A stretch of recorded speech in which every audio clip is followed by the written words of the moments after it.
Day 1 और 1 day, तो finally आपने चूज कर ही लिया to start day 1। Let's start our first episode. What is money? ये मेरा फेवरेट टॉपिक है और मनी के बहुत फॉर्म्स हैं, gold, cash, digital money, bitcoin. एक सवाल जो मैं सबसे पूछता हूँ और वो नॉर्मली लोगों को चुभता है, ये मुझे किसी ने पूछा था। सोचो अगर आप 25 साल के हो, तुमने मेहनत करी, सेविंग्स की और पैसे को जमा किया, किस में जमा करोगे आप? आपके पास 4 ऑप्शन देता हूं मैं आपको। पहला ऑप्शन है वो मेहनत को आप 1 लाख रुपए में कन्वर्ट कर दो। दूसरा, वो $1200 में कन्वर्ट कर दो। तीसरा, 15 ग्राम गोल्ड में कन्वर्ट कर दो। या चौथा, 0.1 बिटकॉइन में जमा कर दो। आपकी मेहनत को, आपकी जो डिजिटल एनर्जी है, आपने उसको स्टोर किया है एक फॉर्म में, और ये सबकी वैल्यू आज के पीरियड में 1 लाख है। अब सवाल सिंपल है, 10 से 15 साल बाद कौन सा ऑप्शन तुम्हारी मेहनत को जिंदा रखेगा? सोचिए आप। सोचो। और एक सिंपल मैं सवाल आपसे पूछना चाहता हूँ कि पैसा होता क्या है? अगर मैं आपसे पूछूं कि 100 रुपए क्या है, तो तुम बोलोगे नोट है। अगर मैं आपसे पूछूं कि 1 लाख रुपए क्या है, तो तुम बोलोगे सेविंग्स है। और अगर मैं आपसे पूछूं कि 1 करोड़ क्या है, तो तुम बोलोगे सक्सेस है। पर सच ये है कि ये सिर्फ लेबल्स हैं, ये हमने उसको एक दर्जा दिया है। असल में पैसा एक टेक्नोलॉजी है, और जैसे जैसे टेक्नोलॉजी चेंज हुई, पैसे का फॉर्म भी चेंज होता गया। अगर आप सिविलाइजेशन से उठ के देखोगे, तो अगर मैं आपको स्टार्टिंग पॉइंट बताऊं पैसे का, हमारा बार्टर सिस्टम था, फिर गोल्ड आए, फिर गोल्ड के कॉइन्स आए, फिर स्टैम्प पेपर्स आए, फिर पेपर करेंसी आई, फिर डेबिट कार्ड्स आए, फिर क्रेडिट कार्ड्स आए, फिर इंटरनेट बैंकिंग आया, फिर अभी आज हम बारकोड यूज करते हैं गूगल पे के थ्रू, फिर एप्पल पे आया, और आज हम बिटकॉइन को यूज करते हैं। इस वीडियो में हम पैसे को इमोशन से नहीं, हिस्ट्री, लॉजिक और नंबर से समझेंगे। और इस वीडियो में हम हाइप की नहीं बात करते। हमने जब भी वीडियोस बनाई है, हमने कभी भी हाइप की बात नहीं करी है। हम कंपैरिजन करेंगे फैक्ट से, डेटा से और रियलिटी के साथ। तो आइए चलिए स्टार्ट करते हैं। What is money? बहुत ही आसान शब्दों में, मनी इज नॉट पेपर। आपके पास जेब में पेपर करेंसी है, that is not money. Money is just a database. ये मेरे वर्ड्स नहीं है, ये इलॉन मस्क, वर्ल्ड के सबसे रिचेस्ट पर्सन के वर्ड्स हैं। Money is just a database, एक ट्रस्ट है कि how much I own you, how much you owe me, and then it's a ledger. It's basically a ledger कि हमें उसका ट्रैक रखना है, एक डेटाबेस मेंटेन करना है। इकोनॉमिक्स के शब्दों में मैं आपको बताऊं, पैसे ने 3 काम करने आने चाहिए। पहला होता है मीडियम ऑफ एक्सचेंज, चीजों के बदले चीजें को एक्सचेंज करना। स्टोर ऑफ वैल्यू, आज कमाओ और कल यूज करो। और unit of accounts, value major करने के लिए एक स्केल होना चाहिए, जैसे पैसे के टुकड़े होने चाहिए, राइट। एग्जाम्पल के तौर पर अगर मैं आपको बताऊं कि 1 रुपए के 100 पैसे होते हैं। जो चीज ये 3 काम अच्छे से करे, वो पैसा बन सकता है। सिंपल, इतना ही। अब देखते हैं हिस्ट्री में किसने ये काम बेस्ट तरीके से किया है। Gold, the original hard earn money. Gold को ये दर्जा इसलिए दिया गया है कि गोल्ड को बनाने के लिए पैसे लगते हैं, गोल्ड को माइन करने के लिए पैसे लगते हैं, पैसा बनाने के लिए पैसा लगता है। गोल्ड सिर्फ एक शाइनी मेटल नहीं है, गोल्ड दुनिया का सबसे पहला हार्ड अर्न मनी है, राइट। अगर आपके पास, मैं एग्जांपल के तौर पे बोलूं, जो आपके पास 500 रुपए की नोट है ना, उसको प्रिंट करने के लिए 2 रुपए 30 पैसे लगते हैं। कितना प्रॉफिट है देखिए। बट अगर मैं आपको उसका ही गोल्ड का कंपैरिजन बताऊं, 1,48,000 किलोज ऑफ स्टोन माइन करना पड़ता है 1 किलो गोल्ड ढूंढने के लिए। मतलब अगर मोटा मोटा देखें, 30 to 40% ऑफ इंफ्रास्ट्रक्चर कॉस्ट लगता है, बाकी का 50 to 60% पैसे कमाने के लिए गोल्ड में। इसलिए वो हार्ड अर्न मनी है, वो साउंड मनी है। फैक्ट समझते हैं, गोल्ड रेयर है, ठीक है। अर्थ पे लिमिटेड क्वांटिटी है, गोल्ड ड्यूरेबल है, हजारों साल से चलता आ रहा है, ठीक है। करोसिव नहीं है, जंग नहीं लगता गोल्ड को। गोल्ड डिविजिबल भी है, टुकड़े किए जा सकते हैं, छोटे नहीं बट टुकड़े किए जा सकते हैं। और गोल्ड फंजेबल भी होता है, एक गोल्ड दूसरे गोल्ड जैसा होता है। और गोल्ड को वेरीफाई भी किया जा सकता है, गोल्ड वेरीफाइबल है, मुश्किल है बट किया जा सकता है। इसीलिए 5000 साल अलग अलग सिविलाइजेशन ने इंडिपेंडेंटली गोल्ड को पैसा माना। इंडिया में अगर आप देख लोगे, अभी आप मुझे ये मत बोलना कि भाई हिस्ट्री में मत लेके जाओ, history is a boring topic, but वापस टॉपिक पे आते हैं। इंडिया में अगर आप देखोगे, मौर्य एम्पायर, गुप्ता एम्पायर, सब ने गोल्ड कॉइन्स को यूज किया। इंपॉर्टेंट नंबर अगर मैं आज तक मैं बताऊं, दुनिया जब से सिविलाइजेशन शुरू हुई है, total mine gold 2,16,000 metric ton है। 2,16,000 मेट्रिक टन की बात कर रहे हैं। इतना गोल्ड माइन किया हुआ है आज तक, सिविलाइजेशन स्टार्ट होने तक आज तक। हर साल ये सिर्फ 1.5% न्यू गोल्ड ऐड होता जा रहा है ये सप्लाई में। इसका मतलब इन्फ्लेशन भी कंट्रोल में रहती है गोल्ड के अगर कंपैरिजन पे देखोगे। अब प्रॉब्लम की बात करते हैं। गोल्ड परफेक्ट नहीं था, कैरी करना बहुत मुश्किल है, स्टोर करना रिस्की है, बॉर्डर के पार ले जाना, इंटरनेशनल कैरी करना तो इम्पॉसिबल है। जैसे जैसे ट्रेड बढ़ा, गोल्ड स्लो पड़ गया, और यहीं से सिस्टम ने शॉर्टकट निकाला, कैश। गोल्ड का पेपर वर्जन, राइट। बैंक्स ने बोला तुम अपना गोल्ड हमें दे दो, हम तुम्हें उसके बदले एक रिसिप्ट दे देते हैं। ये रिसिप्ट के आगे जाके करेंसी के नोट्स बन गए। अब वो था कि आप वो रिसिप्ट के रिडीम करके अपना गोल्ड वापस ले सकते हैं, बट बाद में वो चेंज हुआ। इनिशियली हर नोट के पीछे गोल्ड होता था, राइट। आपके पास, गवर्नमेंट के पास या आरबीआई के पास जितना गोल्ड होगा उतना ही पैसा प्रिंट कर सकते हैं। 1 रुपया is equal to fix amount of gold, जो भी उसका रिलेशन होगा। इस सिस्टम को बोलते हैं गोल्ड स्टैंडर्ड। और वही 1971 तक 400-500 साल तक गोल्ड स्टैंडर्ड पे रहे हैं कि जो भी कंट्री पैसा प्रिंट करना चाहती है उसके पास गोल्ड होना चाहिए। गोल्ड होगा तो आप पैसे प्रिंट कर सकते हैं। इंडिया भी ब्रिटिश जमाने में गोल्ड सिल्वर स्टैंडर्ड पे फॉलो करता रहा। इतना गोल्ड है उतना ही पैसा प्रिंट कर पाओगे। अब टर्निंग पॉइंट सुनो, फ्रैक्शनल रिजर्व बैंकिंग। बैंक्स ने ये ऑब्जर्वेशन किया, सब लोग एक साथ गोल्ड लेने नहीं आते, राइट? डिपॉजिट तो कर देंगे बट विड्रॉल करने नहीं आते। तो बैंक्स ने क्या किया, 100 किलो गोल्ड अगर डिपॉजिट हुआ है तो 200 किलो गोल्ड की पेपर इश्यू कर दिए। ये बात याद रखना, बैंक ऐसे ही काम करते हैं। आपका पूरा डिपॉजिट किया हुआ पैसा लोग विड्रॉ नहीं करते तो उसका मिसयूज करता है बैंक। यहीं से पैसा डाइल्यूट होना शुरू हो गया और फिर आया सबसे बड़ा इवेंट। मेरे को लगता है ये फाइनेंशियल हिस्ट्री का सबसे बड़ा इवेंट है जहां पे मनी की पूरी डेफिनेशन चेंज करती थी, एक्चुअल मनी की, हार्ड एंड मनी की। 15 अगस्त 1971 यूएस प्रेसिडेंट रिचर्ड निक्सन, उनका नाम है, वो डायरेक्टली इवनिंग में टीवी पे आ जाते हैं और उन्होंने अनाउंस किया dollar is no longer backed by gold anymore. इस इवेंट को हम बोलते हैं निक्सन शॉक। इस एक डिसीजन का इंपैक्ट पूरा वर्ल्ड फियाट सिस्टम पे शिफ्ट हो गया। अनलिमिटेड मनी प्रिंटिंग पॉसिबल हो गई, इन्फ्लेशन स्ट्रक्चरल बन गई। फियाट एक लैटिन वर्ड है जिसका मीनिंग होता है force by the government, right? आज 1971 से डॉलर की परचेसिंग पावर 85% गिर चुकी है। इंडियन रुपी ने भी मैसिव डिवैल्यूएशन देखी है। 1970 में अगर आप देखोगे $1 7.5 के आसपास था और आज $1 91 रुपीज पहुंच गया है। वैल्यू वही है, ठीक है, बट नंबर्स चेंज हुए हैं। इसको बोलते हैं हम इन्फ्लेशन। वैल्यू वही है क्या? अब सोचो, बिल्कुल भी नहीं। फियाट करेंसी होता है ट्रस्ट विदाउट लिमिट्स। ये बात बोलिए आप मेरे साथ। फियाट का मतलब होता है गवर्नमेंट ने बोला है कि ये करेंसी है और हम सब ने मान लिया। Fiat system is a scam. मेरे पीछे बोलिए, आपको ये बात क्लियर होगी तो आपको बिटकॉइन समझने के लिए बहुत आसानी होगी। वापस टॉपिक पे आते हैं। फियाट सिस्टम का फैक्ट सुनोगे ना तो unlimited supply, central bank control करते हैं, इंटरेस्ट रेट आर्टिफिशियली बढ़ाते हैं, इन्फ्लेशन अनअवॉइडेबल बन चुका है। और इंडिया में आरबीआई मनी सप्लाई कंट्रोल करता है बट M3 अगर मनी देखोगे, मनी सप्लाई लास्ट 20 साल में 10x से ज्यादा बढ़ चुका है। बस अनलिमिटेड प्रिंटिंग चल रही है पर जीडीपी उतनी फास्ट बढ़ नहीं रही। इसीलिए आपने देखा होगा IMF ने एक रिपोर्ट दी थी, इंडिया है ना फेक जीडीपी के नंबर्स दिखा रहा है। More money chasing same goods, इसे हम महंगाई बोलते हैं, राइट? 2 रुपए में चाय आती थी, सेम चीनी, सेम दूध और सेम तरीका, बट आज वो चाय 10 रुपए में आती है। डिजिटल मनी फास्टर है बट बेटर नहीं है। लोग बोलते हैं cashless India, modern India, right? सच सुनो, यूपीआई, कार्ड्स, नेट बैंकिंग सिर्फ एक फियाट का डिजिटल रैपर है। तुम्हारे डिजिटल पैसे के साथ क्या हो सकता है? अकाउंट फ्रीज हो सकता है, विड्रॉल लिमिट्स लगाए जाते हैं, ट्रांजैक्शन मॉनिटरिंग होती है, टैक्स ऑटो डिडक्शन होता है। तुम टेक्निकली पैसे के ओनर नहीं होते, तुम परमिशन बेस्ड यूजर हो। ये बात याद रखिए आप, मैं बहुत गहरी बात कर रहा हूँ आपसे। आप एक परमिशन बेस्ड यूजर हो। इसीलिए इकोनॉमिक्स बोलते हैं बैंक्स में डिपॉजिट करना पैसे एक बैंक की लायबिलिटी है, नॉट योर एसेट। जैसे मैंने बैंक में पैसा डाल दिया, वो मेरी एक लायबिलिटी बन गई, वो मेरा अब एसेट नहीं बना। ये तो हमने जाना कि गोल्ड, फियाट और डिजिटल मनी क्या होता है।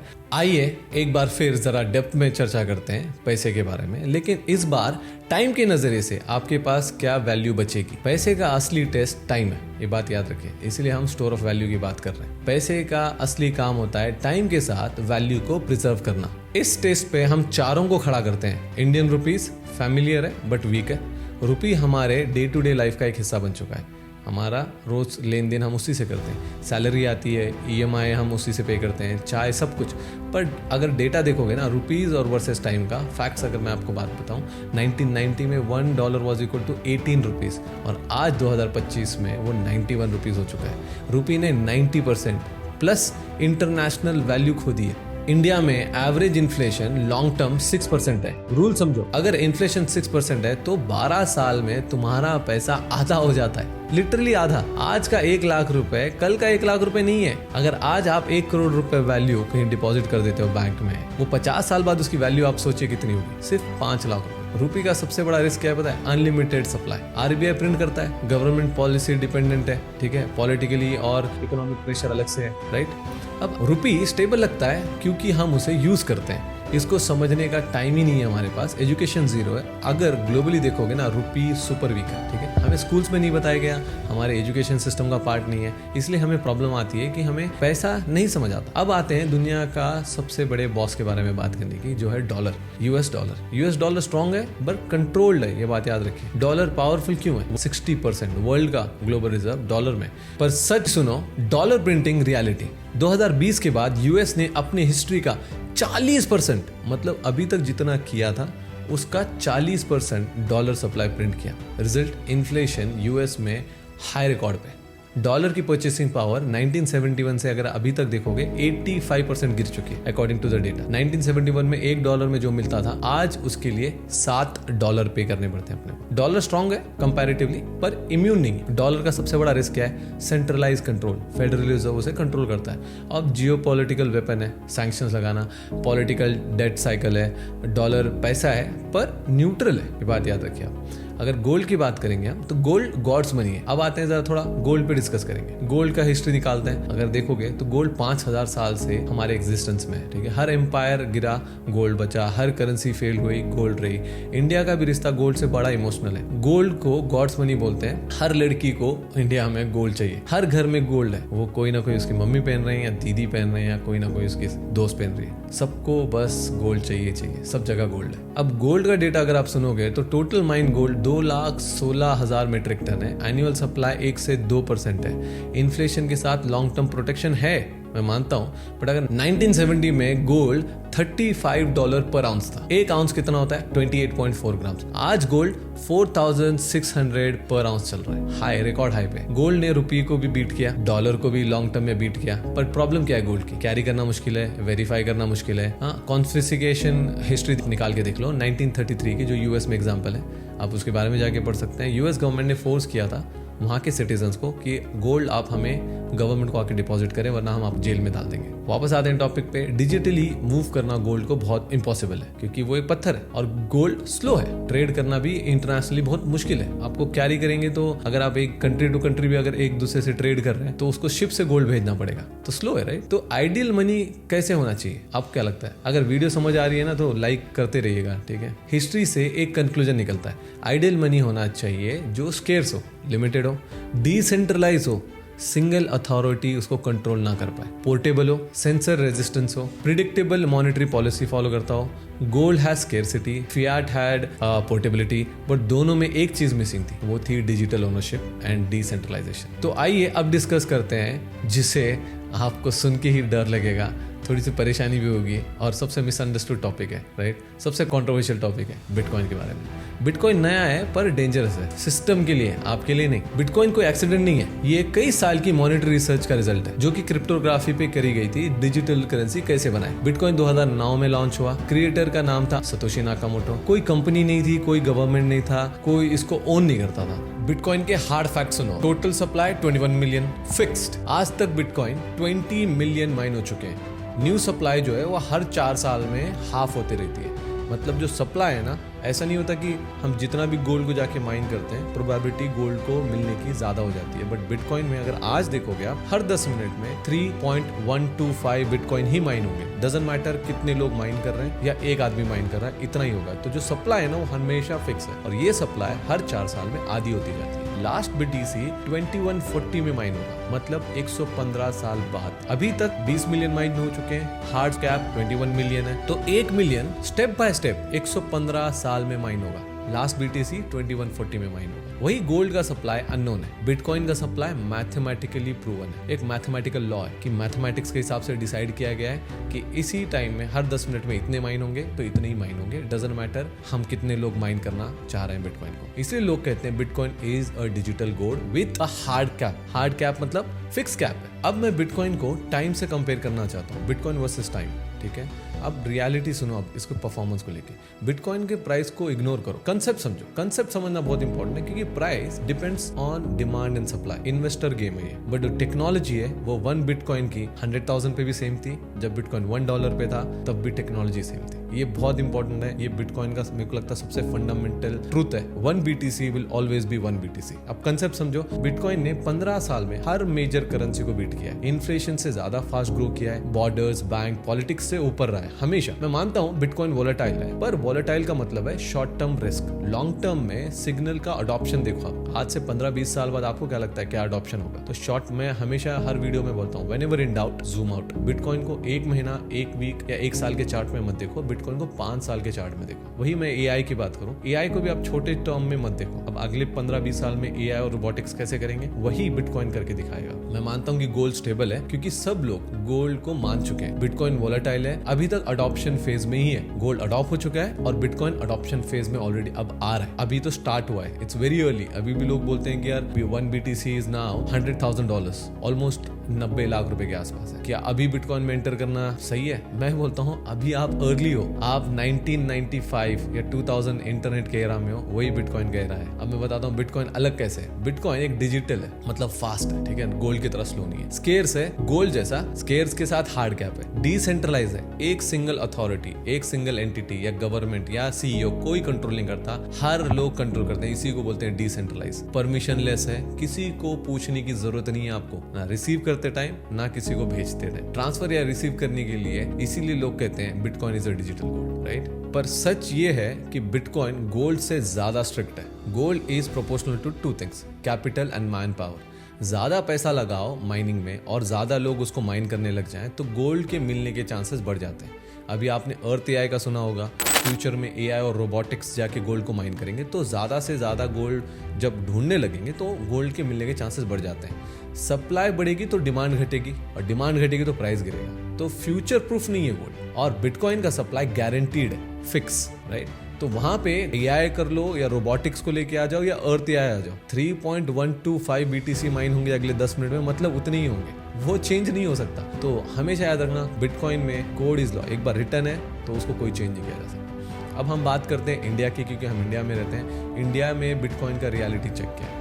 इंडिया में गोल्ड डिमांड वर्ल्ड में टॉप है, राइट? इंडिया में अगर आप देखोगे साउथ इंडिया में एंड ऑल, गोल्ड की डिमांड बहुत हाई है। साउथ इंडिया ही नहीं, पूरे इंडिया में गोल्ड की डिमांड बहुत हाई है। इन्फ्लेशन अगर आप इंडिया का देखोगे तो 6% है, करेंसी डिप्रिशिएट हो रही है कंटिन्यूअसली। बट बिटकॉइन एक ऑप्शन दे सकता है इंडिया को, वैल्यू को टाइम के साथ प्रोटेक्ट करने का, गवर्नमेंट रिस्क डाइवर्सिफाई करने का। बिटकॉइन ये नहीं बोलता कि सिस्टम छोड़ दो, बिटकॉइन बोलता है सिस्टम के बाहर भी एक बैकअप है आपके पास, एक ऑप्शन है आपके पास। अब रियल ऑनेस्टी सुनो आप, no hype. Gold physical hard earn money है, फियाट मनी जो हम बोलते हैं वो पॉलिटिकल मनी है, और डिजिटल मनी जो हम CBDS की बात कर रहे हैं, जो चाइना वगैरह यूज कर रहा है, सेंट्रल बैंकिंग डिजिटल करेंसी, वो कंट्रोल्ड मनी है। वहीं बिटकॉइन न्यूट्रल मनी है, ना ही किसी कंट्री का है, ना ही किसी पार्टी का है, ना ही किसी के बैंक का है, सिर्फ रूल्स का है, और रूल्स लिखे गए हैं और वो कोई चेंज नहीं कर सकता। हर जनरेशन को एक मॉनेटरी शिफ्ट मिलता ही है। अगर आप देखोगे गोल्ड को, गोल्ड कॉइन्स के बाद पेपर आया, पेपर के बाद डिजिटल मनी है, और डिजिटल मनी के बाद आज बिटकॉइन है। सवाल ये नहीं है कि बिटकॉइन सक्सेसफुल होगा या नहीं, सवाल ये है अगर पैसा ही ब्रोकन हो तो क्या तुम अल्टरनेटिव को समझने की कोशिश भी नहीं करना चाह रहे?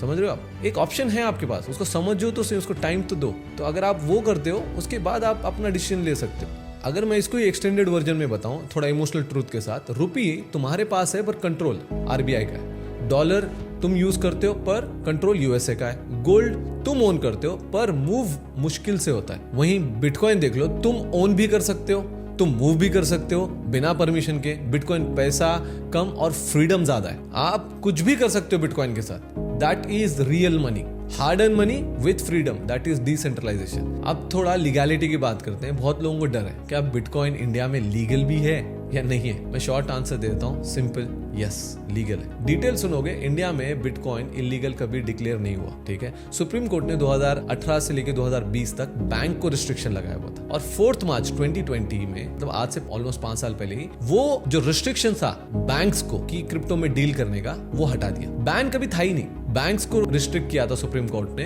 कि कोई भी एक्सचेंजेस के साथ आप डील मत करिए, और वो उठ चुका है। कब? आज से 5 साल पहले। तो 100% लीगल है, ट्रेडिंग अलाउड है, होल्डिंग अलाउड है, बट आपको 30% टैक्स देना पड़ता है प्रॉफिट्स पे। जब आप बाय करके सेल करोगे और आपका प्रॉफिट होगा, उस पे 30% टैक्स देना है। और जब भी आप सेल करते हो तो वो एक्सचेंज आपसे 1% TDS कट करके आपके पैन कार्ड के ऊपर वो 1%, टोटल ट्रांजैक्शन वैल्यू को 1% आपके पैन कार्ड पे डिपॉजिट कर देता है, जो कि आप रिडीम कर सकते हो। अदर टैक्सेस जो अभी टैक्स पे करोगे उसके खिलाफ आप उसको रिडीम कर सकते हो। मैं मानता हूँ रेगुलेशन हेवी है बट बैन नहीं है, और इंडिया लीड नहीं करता, हम हमेशा फॉलो करते हैं। और इवेंचुअली आप देखना यही 30% टैक्स लॉन्ग टर्म और short term capital gain tax के बराबर होंगे फ्यूचर में, बहुत जल्दी होंगे। मतलब गवर्नमेंट कंफ्यूज है, ठीक है। बिटकॉइन इलीगल नहीं है। ग्लोबल व्यू देखोगे वर्ल्ड का क्या हो रहा है आज के पीरियड में, आप देख सकते हो वेनेजुएला में क्या हो रहा है, ठीक है, आज ईरान में क्या हो रहा है, ठीक है। अब इसका आंसर एक ही है, fix the money, fix the system, bitcoin. Simple. अगर आप वर्ल्ड को फिक्स करना है ना तो आपको मनी को फिक्स करना पड़ेगा, ठीक है। अगर आप लीगैलिटी की बात करते हो, अदर कंट्रीज में, यूएसए में लीगल है, रेगुलेटेड है। उन्होंने ट्रम्प एज अ प्रेसिडेंट चुन के आया हुआ था, उसने bitcoin strategy reserve bill sign किया है। बिटकॉइन स्ट्रैटेजी रिजर्व बिल क्या होता है? इसका मतलब होता है जब गवर्नमेंट गोल्ड बाय करती है एज अ रिजर्व, हमारी इंडिया यूएस डॉलर को एज अ रिजर्व बाय करती है, वैसे यूएसए बोल रहा है कि मैं बिटकॉइन को एज अ रिजर्व बाय करूंगा, एज अ कंट्री में बाय करूंगा। यूरोप में लीगल है, रेगुलेशन है, जापान में लीगल टेंडर लेवल का रिकॉग्निशन है ऑलमोस्ट जापान में बिटकॉइन को लेके। एल साल्वाडोर में तो ऑफिशियल लीगल टेंडर है। ऑफिशियल लीगल टेंडर बहुत बड़ी चीज हो जाती है। मतलब अगर एल साल्वाडोर में मैं कोई भी शॉप पे जाता हूँ या मैं कोई भी चीज खरीदता हूँ या मैं घर खरीदूं, चाय पीऊं या मैकडॉनल्ड्स पे जाऊं, वहां के हर बिटकॉइन एक्सेप्ट करना ही पड़ेगा। अगर वो नहीं करते हैं तो मैं उनको कोर्ट में ड्रैग कर सकता हूँ। उसका मतलब होता है ऑफिशियल लीगल टेंडर होना। चाइना में बैन है, बट सिटीजन्स अगर आप देखोगे अभी भी यूज कर रहे हैं वीपीएन के थ्रू और अदर स्टफ के थ्रू। चाइना सबसे आगे है, मैं आपको बताता हूँ। अगर लोग सोचते हो ना कि चाइना में बैन है, नहीं, कहीं बैन नहीं है। रशिया में भी बोलते हैं लोग बहुत स्लो है। अगर आप कोई लोग चाइना और रशिया गए होंगे, वहाँ पे इतना क्रिप्टो के पेमेंट्स होते हैं, लोग अपने में एक दूसरे में करते हैं, म्यूचुअल अंडरस्टैंडिंग में, ठीक है। ऑब्वियसली चाइना बहुत सारा कंट्रोल करना चाहता है पब्लिक को, but that is the best part of bitcoin, वो कंट्रोल नहीं हो सकता। दुबई में तो अगर आप देखोगे, आप घर खरीद सकते हो, कार खरीद सकते हो, आप सब कुछ कर सकते हो। रिसेंटली आप बिटकॉइन में सैलरी विड्रॉ कर सकते हो। और एक न्यूज़ आई हुई थी कि दुबई में बिटकॉइन के चैप्टर्स बुक्स में इंट्रोड्यूस कर रहे हैं स्कूल्स में, ताकि बच्चे बिटकॉइन के बारे में पढ़ पाए। हर कंट्री बिटकॉइन को अडॉप्ट कर रही है। यहाँ तक 20 कंट्रीज में बिटकॉइन के जो गेन्स है, जो बिटकॉइन की जो प्रॉफिट्स हैं, उस पे जीरो टैक्सेशन, ठीक है। तो अडॉप्शन लेवल देखो आप, कंट्रीज बिटकॉइन को इग्नोर नहीं कर रहे हैं, या तो रेगुलेट कर रहे हैं या तो उसके ऊपर हम उसको कितना अच्छे से रेगुलेट कर पाए इसके लिए फाइट कर रहे हैं, क्योंकि बिटकॉइन जाने वाला नहीं है। ये सिर्फ पैसे की बात नहीं है, मैं आपको फिर बता रहा हूँ, ये एक चॉइस की बात है। तुम्हारी मेहनत का कंट्रोल किसी और के हाथ में हो या तुम्हारे हाथ में। बिटकॉइन गारंटी नहीं देता तुम रिच हो जाओगे, बिटकॉइन ऑप्शन देता है तुम डिपेंडेंट नहीं रहोगे। और आज की दुनिया में फाइनेंशियल फ्रीडम का मतलब है ऑप्शंस होना। ये एपिसोड में हमने मनी के बारे में, बेसिक मनी क्या होता है उसके बारे में जाना, कितने टाइप के करेंसीज होते हैं, और गोल्ड के बारे में जाना, डॉलर के बारे में जाना, आईएनआर के बारे में जाना और बिटकॉइन के बारे में जाना। बट नेक्स्ट एपिसोड में what is bitcoin in simple words, why bitcoin was created and who is Satoshi Nakamoto, तब समझोगे बिटकॉइन ग्रीड से नहीं, बिट्रेयल से पैदा हुआ है, मतलब धोखे से पैदा हुआ है। जब इंसानों को धोखा मिला बैंक्स की तरफ से और गवर्नमेंट की तरफ से, तब जाके सतोशी नाकामोटो ने बोला यार हमें ऐसी करेंसी चाहिए जो डिसेंट्रलाइज हो और कोई कंट्रोल ना कर पाए और उसके ऊपर सप्लाई उसकी कैप हो। ये तो बस शुरुआत है, ऐसी ही वीडियो रेगुलर आएंगी अब, क्योंकि बहुत जरूरी एजुकेशन है जो शायद अभी बुक्स में नहीं आएगा, बट हम कोशिश कर रहे हैं हम यूट्यूब के माध्यम से आप लोगों तक पहुंचे। ऐसे वीडियो के लिए चैनल को सब्सक्राइब जरूर कर देना और अपने नोटिफिकेशंस बेल आइकन को दबा दो, ताकि जब भी हम वीडियो अपलोड करें आपको नोटिफिकेशन मिले। And if you have any doubts comment कर दो यार, हम उसके आंसर्स बिल्कुल देंगे, ठीक है। लास्ट में मैं फिर बोलता हूँ, don't sell your bitcoin, if you don't have any, start buying today. Next video में मिलते हैं, टिल देन जय हिंद।